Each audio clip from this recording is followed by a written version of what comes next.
個加息之前講過好多次啦，咁我唔多講，只係講話 summarize 平均4次加息週期裏邊，大家唔需要特別驚嘅嚇，即係由美國聯儲局今次第一次加息係3月17號左右嘅。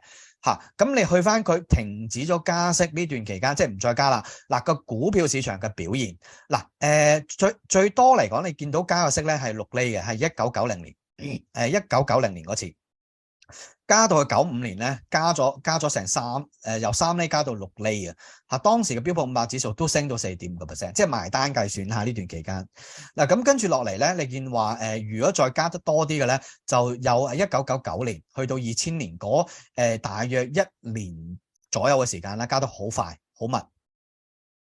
個標普都係升咗10.5% 嘅，當時嚟講咁就最高嘅峰值咧係6.5。嗱，我預期今次應該會同咧2004年左右差唔多嘅峰值，應該係5厘到5厘2半左右呢個係我預期嘅。佢應該去到呢個位差唔多會落噶啦，就開始減息。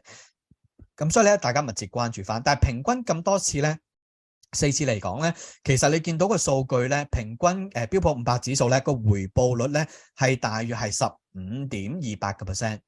嗱，咁暫時我都做咗對比啦。3月17號第一次加息嘅時候，標普500指數4411點，最新嚟講以大約收市價4027點去計算，咁大約仍然係同宣佈嗰日係跌咗8.71%。咁所以我當你去到下年即係下年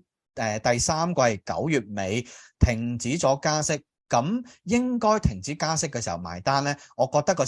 今年咧其實咧，所以下年個美股咧應該都唔會差嘅。嗱，你話會唔會再跌多一波先至再上，好難講。但係去到下年講緊年中或者第三季，我仍然係睇好美股嘅表現，就係因為基於平均過去嗰4次其實美股加息週期當中嘅美股都係升到嘅，暫時嚟講你見美股仍然係跌嘅。咁即係後線嚟講咧，